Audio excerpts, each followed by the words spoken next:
ಉತ್ತರ ಕನ್ನಡ ಜಿಲ್ಲೆಯ ಯಲ್ಲಾಪುರ ಪಟ್ಟಣದಲ್ಲಿ ಬೀದಿ ದೀಪಗಳ ಅವ್ಯವಸ್ಥೆ ಕಾಡ್ತಾ ಇದೆ. ಸಾರ್ವಜನಿಕರ ಆಕ್ರೋಶಕ್ಕೆ ಇದೀಗ ಕಾರಣವಾಗಿದೆ. ಪಟ್ಟಣದ ಪ್ರಮುಖ ರಸ್ತೆ ಹಾಗೂ ಒಳಬೀದಿಗಳಲ್ಲಿ ಅಳವಡಿಸಲಾಗಿದ್ದ ಅಲಂಕಾರಿಕ ದೀಪಗಳು ಬಹುತೇಕ ಕಾರ್ಯನಿರ್ವಹಿಸದೆ ನಿಂತಿದ್ದು, ರಾತ್ರಿ ವೇಳೆಯಲ್ಲಿ ಜನರು ಕತ್ತಲೆಯಲ್ಲೇ ಸಂಚಾರ ಮಾಡುವಂತಹ ಪರಿಸ್ಥಿತಿ ನಿರ್ಮಾಣವಾಗಿದೆ. ಹಲವೆಡೆ ಬೀದಿ ದೀಪಗಳ ವಿದ್ಯುತ್ ಕಂಬಗಳು ಮುರಿದು ಬಿದ್ದಿದ್ದು, ಕೆಲವು ಕಂಬಗಳು ಅಪಾಯಕಾರಿಯಾಗಿ ವಾಲಿರುವುದು ಸ್ಥಳೀಯರ ಆತಂಕವನ್ನ ಹೆಚ್ಚಿಸಿದೆ. ಮಳೆಗಾಲ ಸಮೀಪಿಸುತ್ತಿರುವಂತಹ ಹಿನ್ನೆಲೆಯಲ್ಲಿ ಈ ನಿರ್ಲಕ್ಷ್ಯ ಭವಿಷ್ಯದಲ್ಲಿ ದೊಡ್ಡ ಅನಾಹುತಕ್ಕೆ ಕಾರಣವಾಗಬಹುದು ಎಂಬ ಭಯ ಸಾರ್ವಜನಿಕರಲ್ಲಿ ಮೂಡಿದೆ. ಪಟ್ಟಣ ಪಂಚಾಯತ್ ಮತ್ತು ಲೋಕೋಪಯೋಗಿ ಇಲಾಖೆಯ ನಡುವಿನ ಸಮನ್ವಯದ ಕೊರತೆಯಿಂದ ಸಮಸ್ಯೆ ಉಂಟಾಗಿದೆ ಎಂಬ ಮಾತುಗಳು ಕೇಳಿ ಬರ್ತಾ ಇವೆ.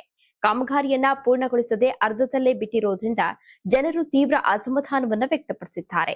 ಅಲಂಕಾರಿಕ ದೀಪಗಳ ಅಳವಡಿಕೆ ಹಾಗೂ ಸಂಬಂಧಿತ ಕಾಮಗಾರಿಯಲ್ಲಿ ಅನುದಾನ ದುರುಪಯೋಗವಾಗಿದೆ ಎಂಬ ಆರೋಪವೂ ಕೇಳಿ ಬರ್ತಾ ಇದ್ದು, ಈ ಬಗ್ಗೆ ಸಮಗ್ರ ತನಿಖೆ ನಡೆಸಬೇಕು ಎಂದು ಸ್ಥಳೀಯರು ಆಗ್ರಹಿಸಿದ್ದಾರೆ. ತಕ್ಷಣವೇ ಕೆಟ್ಟು ನಿಂತ ಬೀದಿ ದೀಪಗಳನ್ನ ಸರಿಪಡಿಸಿ ಮುರಿದು ಬಿದ್ದ ಕಂಬಗಳನ್ನ ಬದಲಾಯಿಸುವಂತೆ ಸಾರ್ವಜನಿಕರು ಅಧಿಕಾರಿಗಳಿಗೆ ಒತ್ತಾಯಿಸಿದ್ದಾರೆ. ಯಲ್ಲಾಪುರ ಪಟ್ಟಣದಲ್ಲಿ ಸುರಕ್ಷಿತ ಹಾಗೂ ಸಮರ್ಪಕ ಬೆಳಕಿನ ವ್ಯವಸ್ಥೆ ಕಲ್ಪಿಸಬೇಕು ಎಂಬುದು ಜನರ ಮುಖ್ಯ ಬೇಡಿಕೆಯಾಗಿದೆ. ನೀವು ಸಣ್ಣ ಆಗ್ಬೇಕಲ್ವಾ? ಅದು ಒಂದು ಉತ್ತಮ ಆಹಾರದಿಂದ ಸಣ್ಣ ಆಗ್ಬೇಕಲ್ವಾ? ಪ್ರತಿದಿನ ನಮ್ಮ ಜೀನಿ ಸ್ಲಿಮ್ ನ ಯೂಸ್ ಮಾಡಿ ಯಾವುದೇ ಸೈಡ್ ಎಫೆಕ್ಟ್ ಇಲ್ದಂಗೆ ನೀವು ಸಣ್ಣ ಆಗ್ತೀರಾ.